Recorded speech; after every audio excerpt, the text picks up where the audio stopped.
So today we're going to be looking at this recycling poster and discussing the visual design principles that it complies with as well as those that it doesn't. And then we're going to talk about some changes that would improve the overall design of this poster.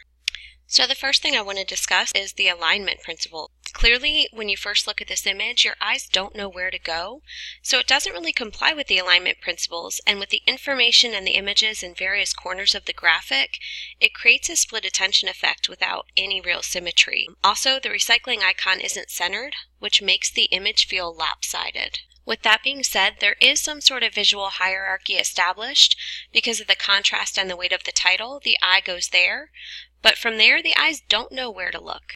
And then let's talk about the type font. The reader can't skim and easily take anything from the graphic. Some of the information is bolded while other information is not, and with a mixture of font type it makes it difficult to read.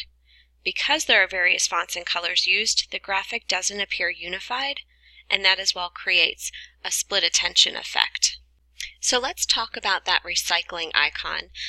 That's a great use of an icon that the viewers would immediately know the meaning of.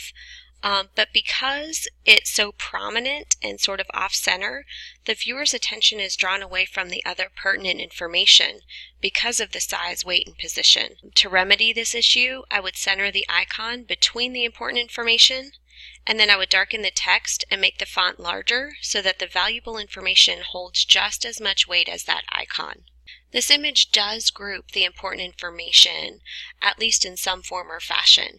You can see that all the items that are going to be accepted are grouped together, and behind it is a check mark. And then all the items that will not be accepted are grouped together, and behind it is an X.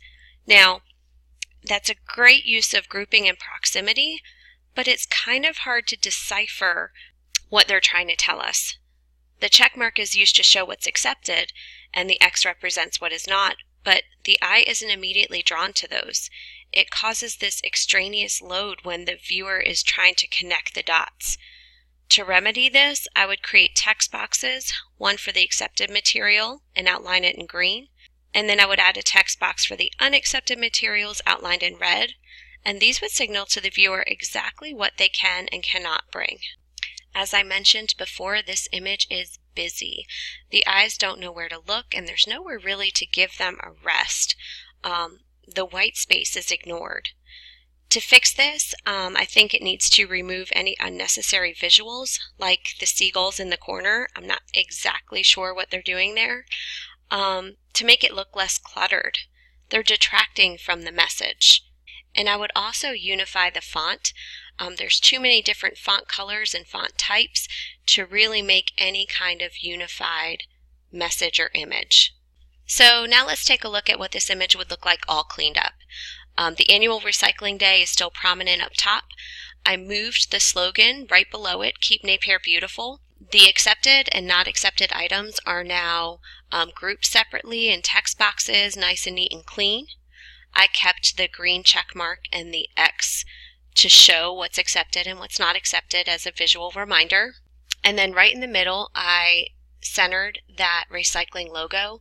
I feel like that icon is important because everybody recognizes it as the recycling icon. And then at the bottom, it has that important information about dropping off free of charge and picking up anything for a small donation. So there you have a much neater, organized, and cleaner visual for the recycling day.